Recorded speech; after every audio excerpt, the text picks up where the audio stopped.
अस्सलाम वालेकुम, कैसे हैं आप सभी लोग। मेरा नाम फैजान तनवीर है। आज की इस वीडियो के अंदर हम बात करने वाले हैं 5 ऐसे क्वेश्चंस के जो कि पेपर प्रेजेंटेशन से रिलेटेड आप में से किसी बच्चे ने मुझसे पूछे थे और इसका जवाब मैंने पर्सनल देने की बजाय एक वीडियो की फॉर्म में दे रहा हूं ताकि आप जैसे और भी जो बच्चे हैं जिनको ये डाउट हो सकता है वो उनका वो डाउट जो है वो क्लियर हो जाए। मैं यहाँ पे क्वेश्चन पढ़ूंगा और उस क्वेश्चन का आंसर दूंगा। पेपर प्रेजेंटेशन से ये रिलेटेड है। मैंने अभी तक जो क्वेश्चन देखे हैं उसके अंदर तो ये है कि हमने चीजों को लिखना कैसे है, मार्जिन लाइन कैसे ड्रॉ करनी है, तो काफी इंपॉर्टेंट क्वेश्चंस है। और जिस बच्चे ने पूछे हैं इसका ये मतलब है कि उस बच्चे ने अपनी तैयारी को सीरियस लेना स्टार्ट कर दिया है और उसको ये भी पता चल गया कि पेपर प्रेजेंटेशन कितनी ज्यादा इंपॉर्टेंट है बोर्ड एग्जाम्स के अंदर। तो इस तरह के अगर आप चाहते हैं कि आपके माइंड के अंदर भी जो क्वेश्चंस हैं वो आप इस वीडियो के कमेंट सेक्शन में लाजमी से कीजिएगा और हम इसका एक नेक्स्ट पार्ट भी लेकर आएंगे जिसमें आपके क्वेश्चंस को भी जो है वो मैं आंसर करूंगा।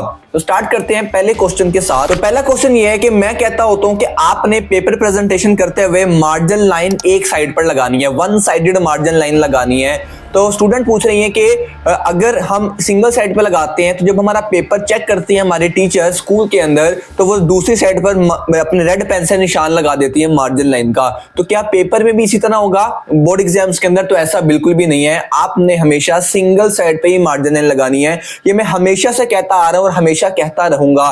इवन के जब मैं 9, 10 फर्स्ट ईयर सेकंड ईयर के अंदर था मैंने भी अपने बोर्ड एग्जाम में जो था वो सिंगल साइड पर मार्जिन लाइन लगाई थी। अब सिंगल साइड पे मार्जिन लाइन आपने कितनी लगानी है? तो आपका जो ये टिप होती है, ठीक है, आपकी फिंगर की जो टिप है ये तकरीबन 1 इंच की होती है। तो आपने इसका हिसाब रखकर सिंगल लाइन पे मार्जिन लाइन सिंगल साइड पे आपने लाजमी लगानी है। आप उस मार्जिन लाइन को डबल कर सकते हो, यानी कि दरमियान में कट लगाकर आप मार्जिन लाइन लगा सकते हो, लेकिन दोनों साइड्स पर आपने नहीं लगानी और इसके कोई मार्क्स आपके नहीं कटेंगे बल्कि ये प्रेजेंटेशन ज्यादा प्यारी कर देगा आपकी। दूसरा क्वेश्चन है कि मैं बोलता हूं कि जो सब्जेक्टिव टाइप सेक्शन नंबर 1 और क्वेश्चन नंबर 2 की हेडिंग होती है ये आपने सारे वर्ड्स कैपिटल लेटर्स के अंदर लिखने होते हैं, बट मैं ज्वाइनिंग या कर्सिव हैंडराइटिंग करती हूं तो वो सारे वर्ड्स कैपिटल लेटर्स में नहीं लिखे जा सकते। अगर मैं लिखने की कोशिश करती हूं तो वो सारे जो है वो बिल्कुल स्ट्रेट लिखे जाते हैं। जैसा कि आप लोग जानते हो कि मेरी राइटिंग जो है वो कर्सिव नहीं है, मैं स्ट्रेट हैंडराइटिंग में लिखता हूं तो मेरे सारे वर्ड्स इजीली कैपिटल लेटर्स में लिखे जाते हैं और वो प्यारे भी लगते हैं। बट वो स्टूडेंट्स जिनकी राइटिंग कर्सिव है या ज्वाइनिंग है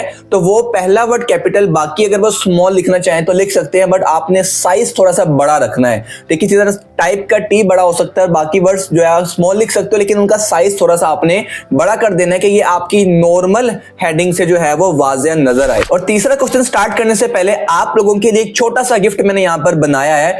अगर आप ये वीडियो एंड तक देखते हो तो आपको एक बहुत ही प्यारा गिफ्ट जो है वो मैं देने वाला हूं, तो आपने इस वीडियो को कंप्लीट वॉच करना है। तीसरे सवाल पे मूव करते हैं। तीसरा सवाल हमारे पास ये है कि वो स्टूडेंट कह रही है कि मैंने जो है वो एक यूट्यूब चैनल से देखा है कि हर सवाल के बाद आपने एंडिंग लाइन लगानी है, वरना क्या होता है एग्जामिनर जो है वो 2 क्वेश्चंस को एक क्वेश्चन समझ के हमें एक क्वेश्चन के नंबर दे सकता है। तो बच्चों ऐसा बिल्कुल भी नहीं होता। वो एग्जामिनर पहली मर्तबा एग्जाम्स चेक नहीं करेगा, उनको अरसा हो गया एग्जाम्स चेक करते हुए।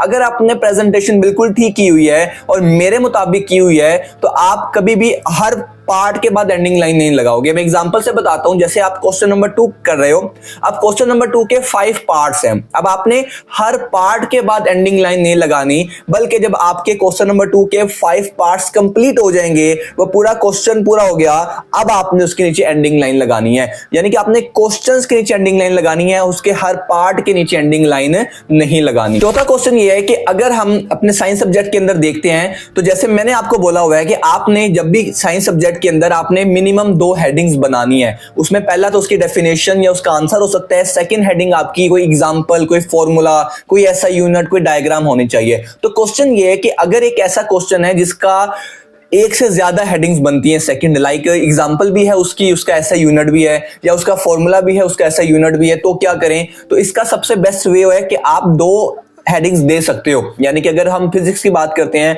आपको कोई डेफिनेशन आ गई है तो उस डेफिनेशन का अगर फॉर्मूला ऐसे यूनिट दोनों है तो आप वो दोनों दे सकते हो।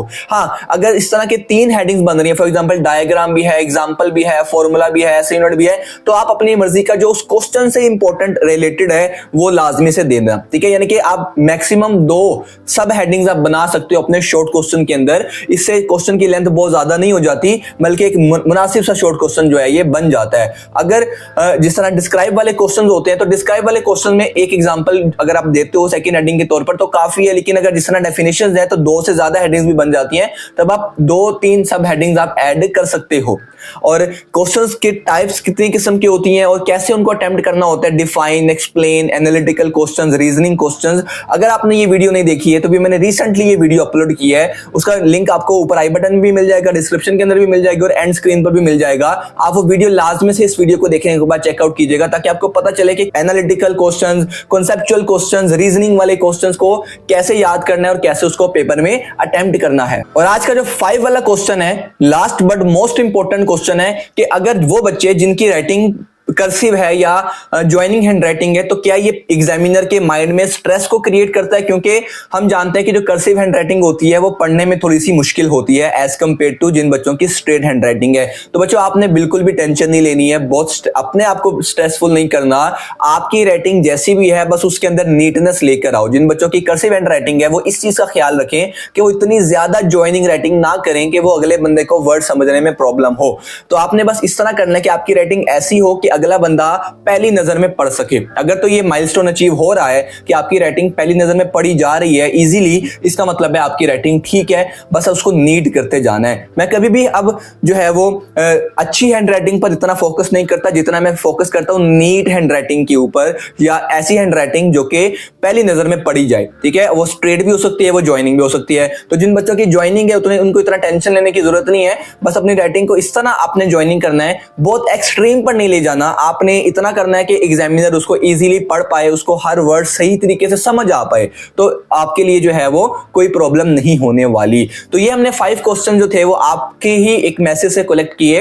अब आपका अगर कोई क्वेश्चन है तो हम इस वीडियो का सेकंड पार्ट भी लेकर आएंगे, जिसमें मजीद आपके जो सवालात होंगे बोर्ड एग्जाम से रिलेटेड, पेपर प्रेजेंटेशन से रिलेटेड, स्ट्रेटेजी से रिलेटेड, टाइम टेबल से रिलेटेड, वो आपको देखने को मिलेंगे।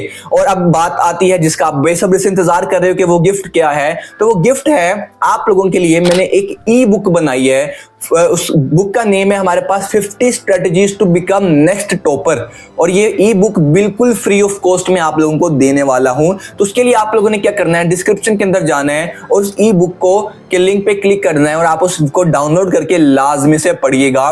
उसके अंदर मैंने 50 ऐसी स्ट्रेटजीज बताई हैं, पेपर प्रेजेंटेशन से रिलेटेड हैं, टाइम टेबल से रिलेटेड हैं, और टॉपर्स किस तरीके से जो है वो किन स्ट्रेटजीज को फॉलो करते हैं उससे रिलेटेड है। आपको बहुत इंटरेस्टिंग लगेगी, बहुत अच्छी से आपको समझ भी आएगी, और आप उसको फ्री ऑफ कॉस्ट रखने का सिर्फ मकसद ये है कि आपकी लाइफ के अंदर वैल्यू क्रिएट हो सके और आप इसको दूसरों के साथ भी जो है वो शेयर कर सको। जब आप उस वीडियो उसको पूरा पढ़ लो तो वापस इस वीडियो के कमेंट सेक्शन में आकर मुझे बताइएगा, लाजमी से रिव्यू दीजिएगा कि आपको वो ई बुक कैसी लगी, और इन फ्यूचर आपको इस तरह का कंटेंट मटेरियल मैं बनाता रहूंगा और आपके साथ शेयर करता रहूंगा।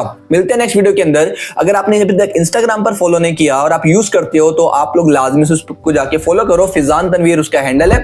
और आपको ये वाली वीडियो पसंद आई है तो उसको लाइक, शेयर और सब्सक्राइब लाजमी करना है अपने दोस्तों के साथ और अपने टीचर्स के साथ। मिलते हैं नेक्स्ट वीडियो के अंदर, तब तक के लिए टेक केयर, सी या। मेरा नाम फिजान तनवीर है और मैं आपके बोर्ड एग्जाम्स के अंदर तैयारी करवाने में और आपके बोर्ड एग्जाम में हाईएस्ट मार्क्स दिलवाने के लिए काम करता हूं। मिलते हैं नेक्स्ट वीडियो के अंदर, तब तक के लिए टेक केयर, सी या। अपना बहुत सा ख्याल रखें। अल्लाह हाफिज।